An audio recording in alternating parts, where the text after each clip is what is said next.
भगवते वासुदेवाय।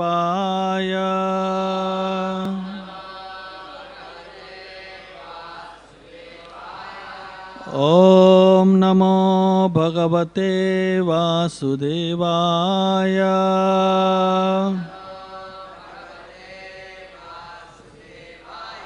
ॐ नमो भगवते वासुदेवाय।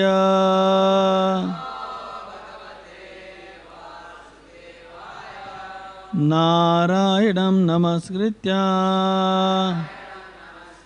नरं चैव नरोत्तमं देवीं सरस्वतीं व्यासं ततो जयमुदीरये। नष्टप्रायेष्वभद्रेषु नित्यं भागवत सेवया भगवते उत्तमश्लोके भक्तिर्भवति नैष्ठिकी। Reading from Srimad Bhagavatam, Canto 10, Chapter 23, Text number 12, Chapter entitled The Brahmana's Wives Blessed. Na te yat om iti procho na iti cha parantapa gopa nirasha pratyetya tatha ucho krishna ramayo.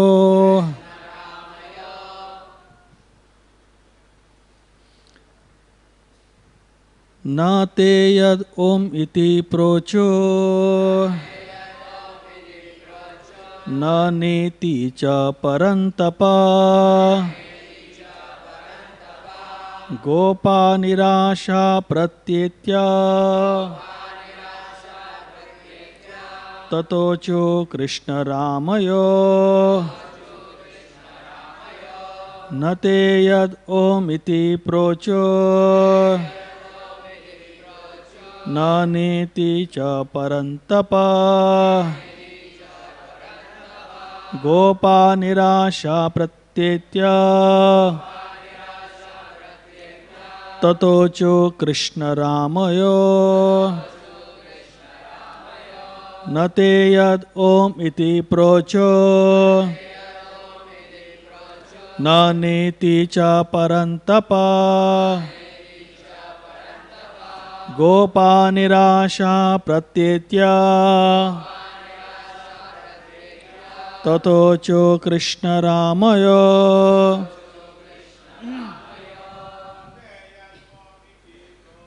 Na te yad om iti procho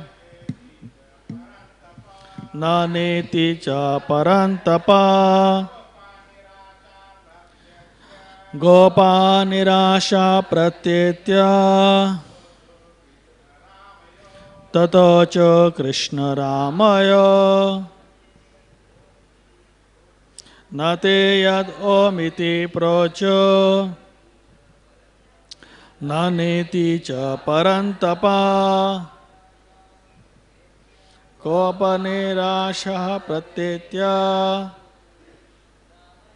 tatocho krishna ramayo. Na te yad om iti procho na neti cha parantapa gopa nirasha pratyetya tatocho krishna ramayo. Mataji. Na te yad om iti procho na neti cha parantapa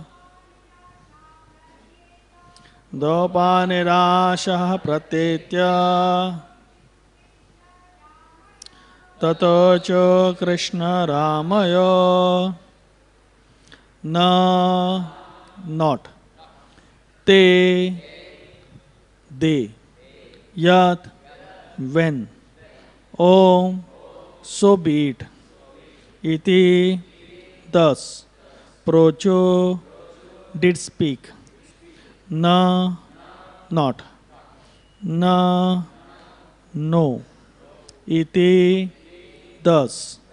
Cha, either. Parantapa, O chastiser of the enemies. Parikshit Maharaj. Gopaha, the coward boys. Nirashaha, discouraged. Pratyetya, returning. Tatha, thus.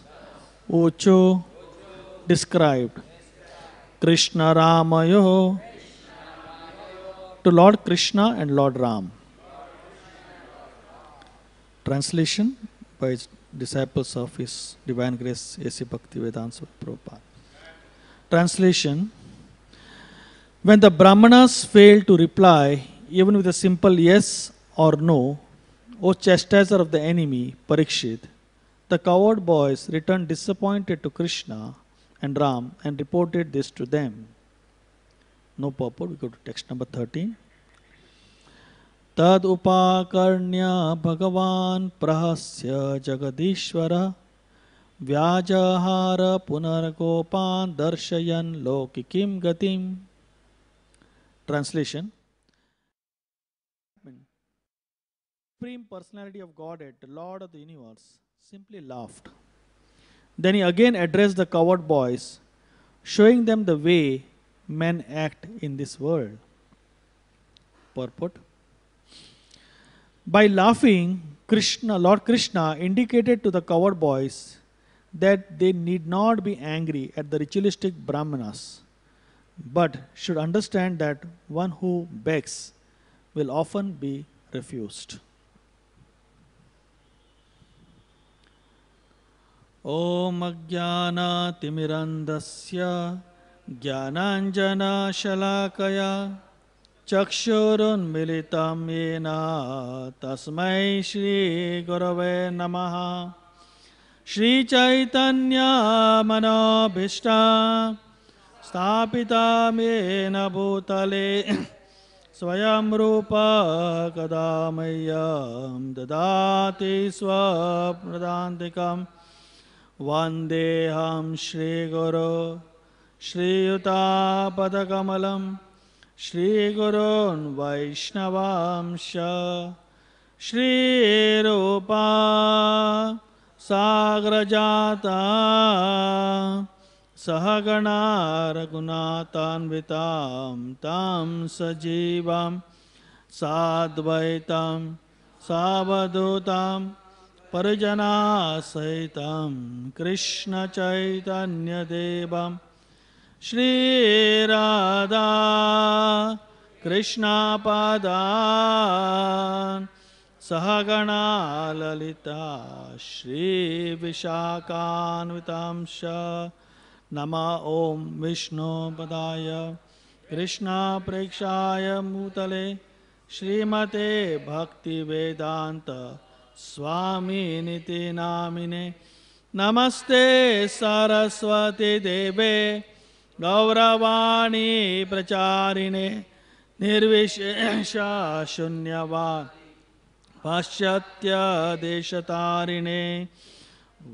He Krishna Karuna Sindhu Dinabandhu Jagatpate Gopesha Gopika Kanta Radha Kanta Namosute Tapta Kanchana Gaurangi Radhe Vrindavaneshwari Vrishabhanu Sute Devi Pranamami Hari Vancha Kalpatarubhyasya Pasindobhya Evacha Patidanam Pavanebhyo Vaishnavebhyo Namo Namaha. Jai Sri Krishna Chaitanya Prabhu Nityananda Shri Advaita Gadadhar Shivasadi Gaura Bhakta. Hare Krishna Krishna Krishna Hare Hare Hare Rama, Hare Rama, Rama Rama, Hare Hare.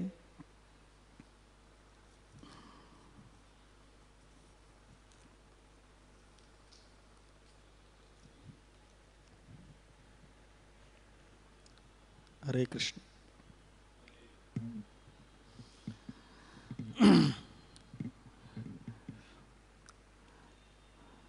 So, the situation here is where the cowherd boys approached the brahmanas who were performing the yajna, asking for food, saying that Krishna and Balram are hungry, but they don't get any response from the so-called Yagi Brahmanas. The earlier verse says that they did not even say either yes or no. And this present verse now mentions how Krishna just laughed at the cowherd boys. A single sentence purport, but it implies a lot of meaning for all of us to learn.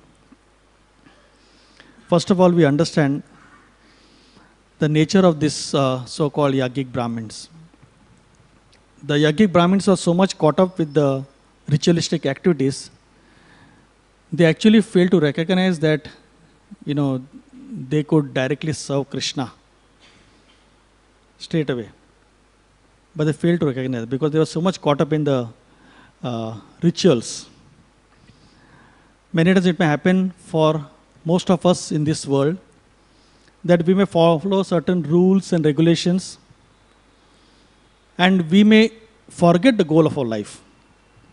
Whenever we follow certain rules and regulations, and we may be so much caught up with following the rules and regulations, we may actually forget what are we doing for, whom are we doing for. And then if you miss the goal of life, then you miss everything. Like the Brahmanas knew that they're supposed to do everything for pleasing the Lord, but they were so much caught up with performing the yajna that the boys came and asked actually food for the Lord, but they just completely forgot to do that or acknowledge that fact. Like many of our preachers give this example of driving on the road, that you just go and you strictly follow the rules. When there is red, you stop. When there is yellow, you just almost start, and then green means you just go.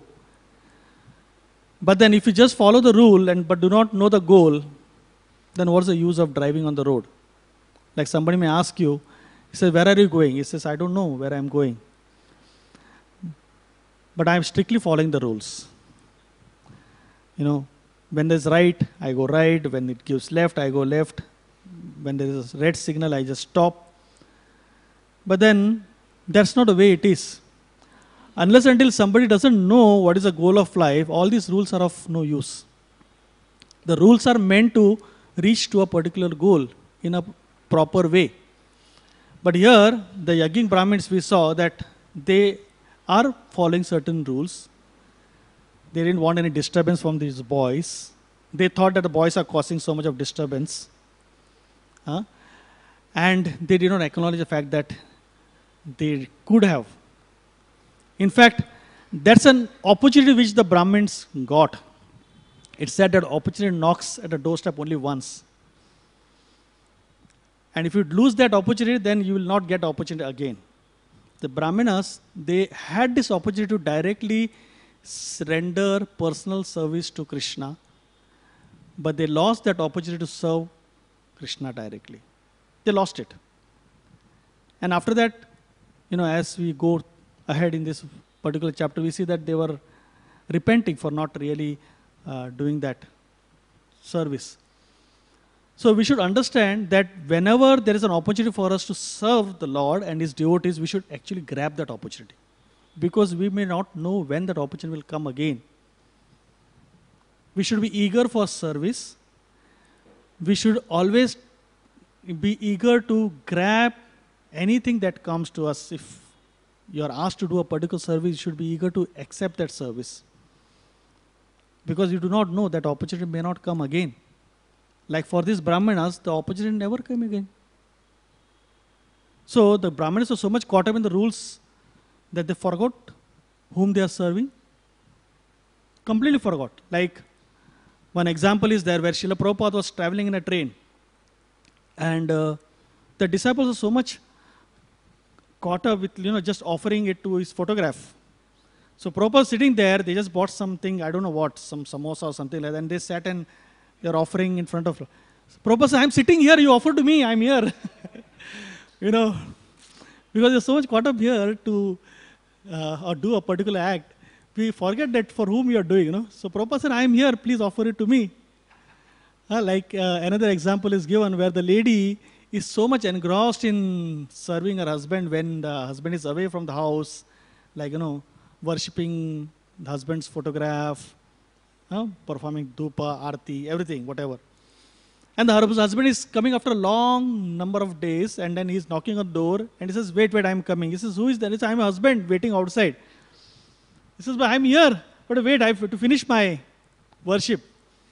The person whom she's worshipping, he's outside, and she's caught up in something else.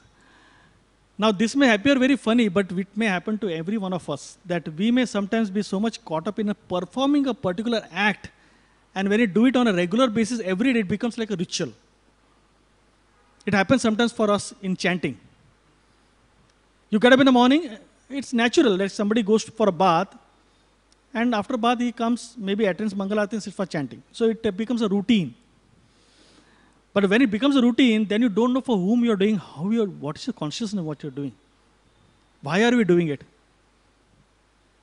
What is the purpose? When you sit for Srimad Bhagavatam class, what should be your consciousness when you sit for Bhagavatam class? Like once His Holiness Radhanath Swami Maharaj was mentioning, that when you sit for Bhagavatam class, we should be eager to know what is it that, my dear Lord, what are you going to teach me from this particular lesson today? But if we just said, okay, now I have to sit, and it's become a ritual, it becomes a ritual for us. Every act becomes a ritual every day for us when you do it, on a regular basis. So we have to be conscious of this particular fact and understand that, please, let me be conscious of what we are doing, whom we are doing for. And if you're conscious of that, then you'll never lose the focus. As it said, Sam Siddhir Hari Toshanam, we should be doing activity to please the Lord. Whatever we are doing. Any activity that we do, we actually should do it for pleasing Lord. Lord Himself says in Bhagavad Gita that Yat Kurushi, Yat Yajnashi, Yat Joshi, Dadasyat. Yat Tapasya Kauntya, Tat Kurushva Madarpanam. That you do it for me.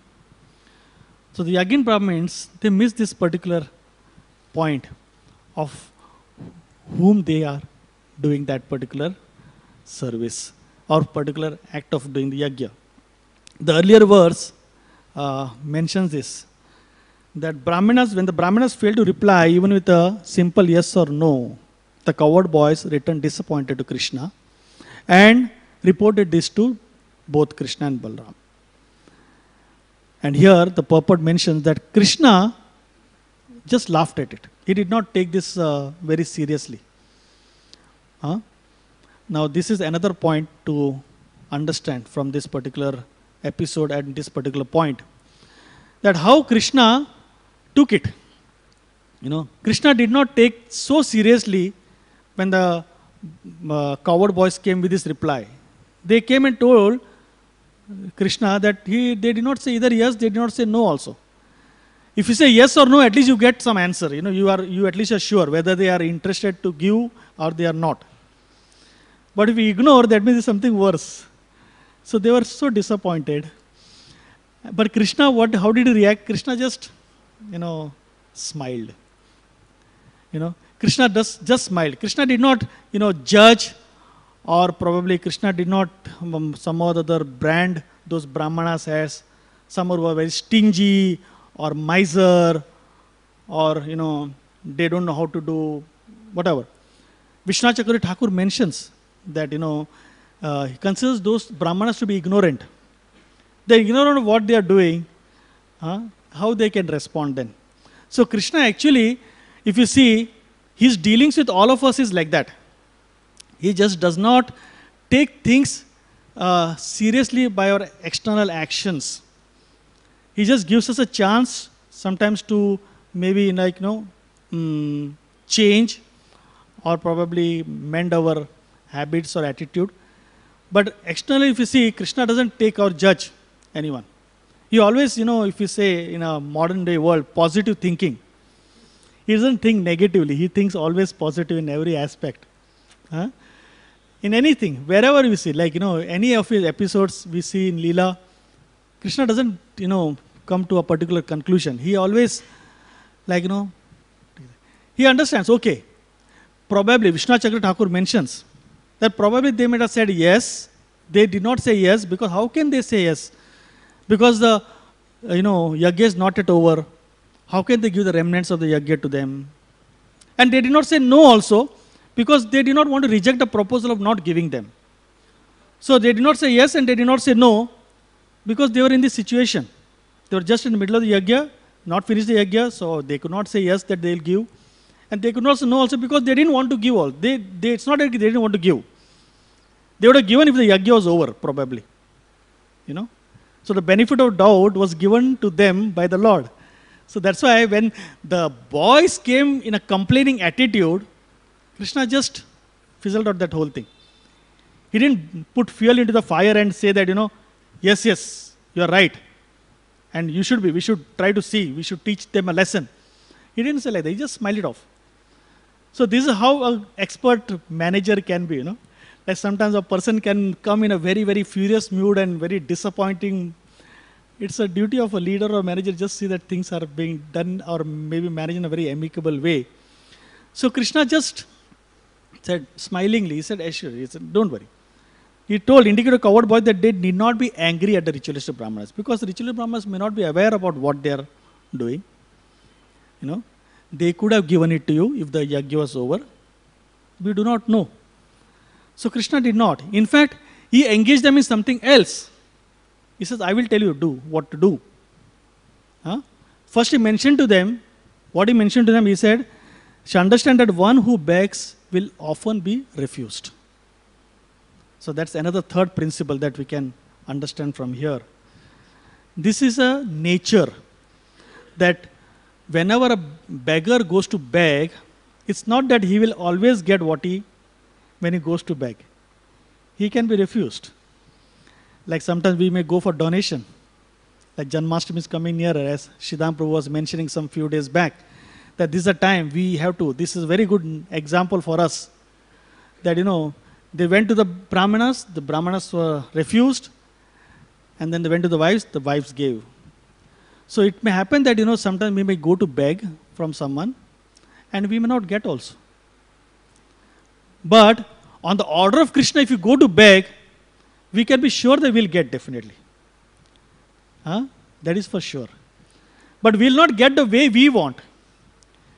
A person, sometimes we may approach someone for asking for some donation and he may not give.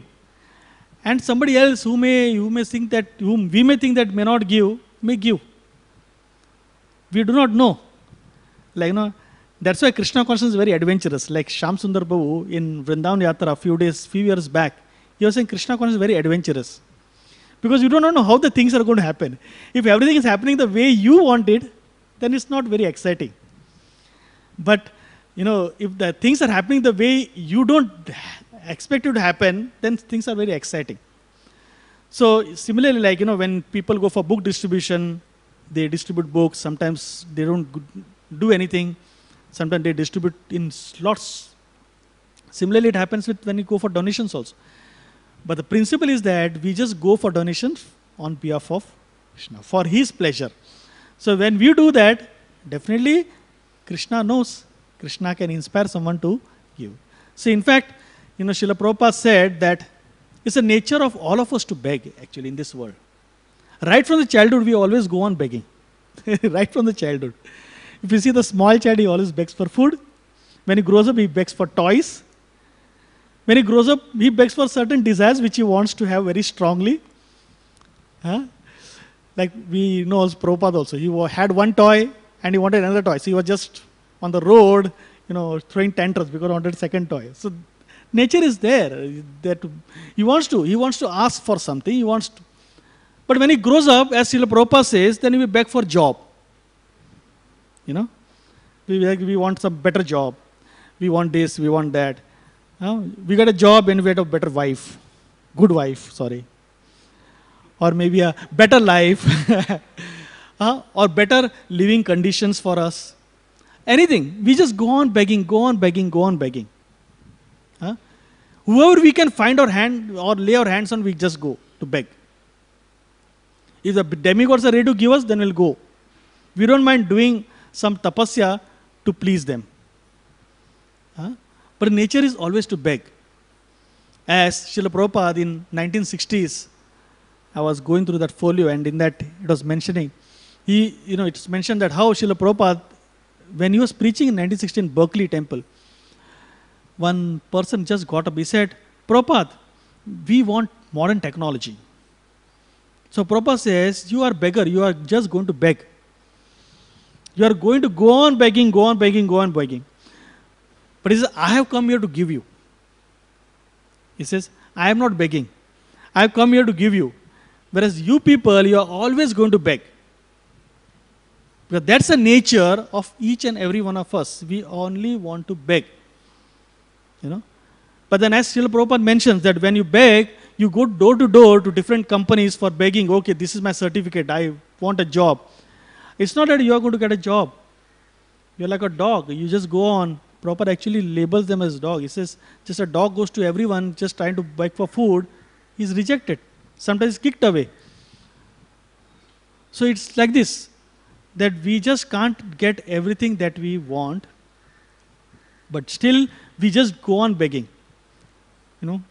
We just go on begging. We beg on for so many things, probably like, we have unlimited list of things which you want in our life, and whoever can give it, we just don't mind begging. But then Prabhupada mentions a very important principle that, the real aspect of a householder is to give in charity. It's a integral principle of a household life. Especially when somebody comes to beg to us, at least we should give something in charity to them. His Holiness Radha Swami Maharaj was mentioning that when you're driving and somebody comes to beg for something, he says you should carry some prasad with you. So that anybody who comes as a beggar, begs, you should actually give some prasad. And he said if you're not carrying some prasad, then you should give money. He says the nature of a householder is to actually, or the duty of householder is to give. Give in charity to the person who is needy. That is a person, Radhanath Maharaj was, that particular lecture he was mentioning, that normally our heart is very hard. But when we give, our heart becomes soft. And when it becomes soft, it's ready to receive the transcendental message. If at all, if you give to the right person at the right time. When you give someone, then your heart becomes soft to receive that knowledge. At the same time, in one of the classes, it was mentioned that you do not know who needs the charity desperately. Somebody may come, somebody who is needy may come to you for something. You do not know whether a person is in need or not. And he may be in need also. Who knows about it? Like we know so many stories where somebody's need is given something, and then on few years down the line, that person gets back much more than what he had actually given. Paid in full for a glass of milk. The famous episode sometimes is here. And then sometimes we hear someone giving something, and then in some way or the other it comes back. So person may be needy at that time. You do not know when you will be in need, and somebody gives you. The law of attraction, it just said, what goes comes back also to you. But then as a householder, you don't give because you expect something from them, but you give because it's an inherent principle that you are supposed to give. Like Prabhupada mentions the Ishavasya principle. Everything animate, inanimate belongs to the Lord. And one should accept only what is there as one's quota, and knowing fully well to whom anything else belongs. So it is said in the Shastra that a Brahmana and Shudra only can beg, whereas Kshatriya and Vaishya should give. Like we have stories in the Srimad Bhagavatam, like Bali Maharaj, when the Lord himself came in the form of Vaman Dev and begged in charity, Bali Maharaj was ready to give. He begged for three steps of land. And Bali Maharaj said, what is you asking from me? Only this much? But then ultimately he had to give this entire possession, including himself also. But he was ready to do that. Ranti Dev, he was ready to give everything what he had. He had fasted for so many days. But on a day when he was about to break his fast, first a Brahmana came, he just gave half of his food. Then another person came, the Shudra came, he gave another half of the whatever is remaining. Then a person came with a pack of dog, he gave him that. Then finally a Chandala came, he gave the water also. Extreme examples. Shibi, he gave his own body. Just so that the pigeon can be saved from being eaten away by the eagle. Of course, Indra and Agni Dev came in a role of eagle and the pigeon, but still, the examples of charity is there in Shastra. So that principle is always there. The principle is there that if you have more, then you give it. You give or you share. Like nice example in a Quran, in a Muslim book, which once Govind Prabhu gave to me, and a very real life incident where two Muslims, they were offering obeisances in a mosque. And while they were offering obeisances, the second person, while the first person was offering obeisance, he took out from his wallet, from his pocket, the wallet, and put it in his pocket. You know? And this particular act was noticed by that son of the first one. So when he went home, the son told him, he said that the person next to you, he picked up that wallet from you. Now anybody else would have just, become very, would have reacted very strongly. But then this person, he started thinking. He said, maybe he's in need of money. He's thinking. He did not say to his son. He just immediately went to a grocery store and he brought lots of groceries. And the son asked him, he said, where are you going? He said, I'm going to that person's house to give all this grocery. He says, why are you doing like this? First of all, he just, picked up your wallet and now you are taking so many groceries. He says, my dear child, I know this fellow. Probably he's in need of money and that's the reason he picked up my wallet. Maybe I should take some things at his house. Now that's what is like, real charity. The person was in need and this person went and gave him what he was needing. Like we also know the story of Dhanurdas. When, of course, we can see from this angle, when Ramanujacharya sent his disciple just to steal all the ornaments from the body of his wife while she was asleep, they just climbed up from the window side and then they stole all the ornaments. And while they were about to, pick up the bangles and everything from one side, she turned and they went away. They left, thinking that, now the wife is getting up, probably if she sees us, then probably we'll be caught. But then what happened is that when Dhanurdas heard this, he said, maybe our Guru Maharaj needs this. Maybe, the Brahmacharya ashram really is in a severe financial crisis. We should be able to do something to help. Now that's a thought which came inside, So this particular aspect of charity is a virtue in a householder's life. And naturally, it should come. And that's what we have been taught, that, we should be doing that. So Ishavasam principle is very, very important. But as His Holiness Radhana Swami Maharaj in one of his lecture, he was saying, giving an example of Shuklambar Brahmachari, who was begging from door to door for rice, puffed rice, and then he would not eat himself. He would just come and he would distribute to everyone. He says that's the nature.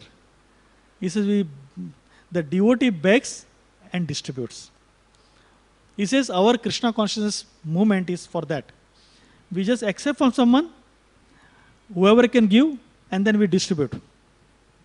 We distribute the money, we distribute the knowledge, we distribute everything. We distribute Harinam also. You know.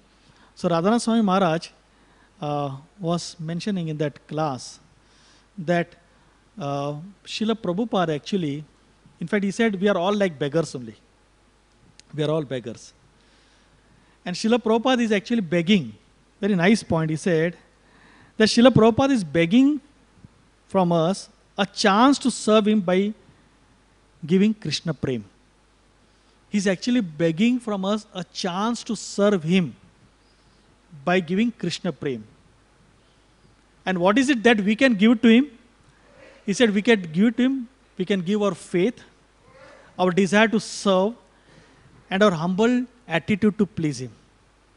If we give that to Srila Prabhupada, our faith, our desire to serve, and a humble attitude to please him, then he says, then Srila Prabhupada will offer all of us at the lotus feet of Radha Gopinath. That's what Maharaj was saying. That he'll just offer everyone to Radha Gopinath and our life will be perfect. He says, Krishna consciousness is all about begging. We are only begging for what? Begging for an opportunity to serve and begging for becoming humble so that we can serve each and everyone. Srila Prabhupada mentions the Ishavasam, that verse. He said, ultimately, what belongs to us? Nothing belongs to us. He says, even the building which we build, the ingredients are provided by the Lord. Everything is provided by the Lord. So actually, nothing belongs to us. Whatever we are given, we should be grateful. But then we just beg to the Lord that be humble, and use everything for the Lord's service. Like Bhaktivinoda Thakur, very nice song he sings about Gurudev. Gurudev Kripa Bindu Diya. He says, Krishna se tomara, Krishna dite paro, tomara shakiti ache, ami to kangala, Krishna Krishna boli, dhaye tava pache pache. We are all like beggars. We only beg. We beg for the mercy. Krishna se tomara, Krishna dite paro. The spiritual master has Krishna with him. And only he can give Krishna. Who has Krishna? We don't have Krishna. Krishna se tomara, Krishna dite paro. Only he can give Krishna. Tomara shakati ache. Ami to kangala, Krishna Krishna bole. Dhaye tava pache pache. I am impoverished. I am poor. Ami to kangal. We should consider ourselves to be kangal. If we consider ourselves to be having everything, then we will not get that. But then if you consider ourselves to be impoverished, like as Kunti Maharani says, if you consider ourselves impoverished, then Ami to Kangala, Krishna Krishna bole dhaye tava pache pache. So when you go after them, after the spiritual master, after Srila Prabhupada, then Srila Prabhupada will give that. He'll give that mercy. We have to only to be begging, that's all. Like we were in Barsana and we were in front of Sriji Mandir many years back. And Radhanath Swami Maharaj, he just told that every one of us, please pray. Just concentrate and pray to Srimati Radharani. We are all here come to Barsana to just beg. We are come here to beg from Srimati Radharani for the mercy, for opportunity to serve. Because she can give us that opportunity for us to serve. He says, we are all come here as beggars. He says, let us all pray to Srimati Radharani and beg for that mercy. And he made us actually, meditate on this for some few minutes. That's how grave it is for all of us, that we all should understand that, we are no one here, but we are all beggars. But we should also understand that what we should beg for also. If you beg the right thing, then you'll get that. We cannot beg for anything else. We have to beg for the right thing. If you beg for the mercy, for an opportunity to serve, then we'll get that. And when we get that, we become grateful. We should be grateful for that opportunity to serve. And when we do that, then unlimited mercy will flow. And as Gaurav Prabhu always mentions, what do you mean by unlimited mercy? That means an opportunity to serve. More opportunities to serve. That's all, nothing else. Like once he was giving a class on Lakshmana's nature. What is Lakshmana's nature? He is always there. His opulence was an opportunity to serve.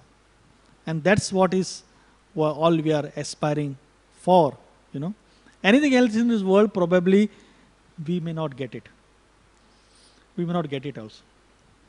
And we probably, all probably, 90% of the time we will not get it also. But then one thing is for sure, that if you approach the right place at the right time to right person, then we'll get that. So we should know where you should go to beg, actually. Of course, under the instructions, under the guidance of the higher authorities. Just like, as you know, that here, this particular instance at this point, Krishna is going to tell them now, I will tell you where to get. Where to really go to beg now. You know? Because now, at this point, the boys are already completely despondent. They just, got a negative answer. They did not get anything. And they came and complained. But Krishna smiled and Krishna says, I will tell you where to go. And they just, as Radhanath Swami Maharaj said, that they said, you just go there and tell them, Krishna is there. But then moment the Brahmana's wives came to know that Krishna is there in Sangri, unlimited quantity of food was provided to them. That's what. It's abundance of service will be provided to us if we beg from the Lord's devotees. And that's the purport of this particular verse. I just wanted to share this. Thank you very much. ग्रंथराज Shrimad Bhagavatam की जय, श्रील प्रभुपाद की जय.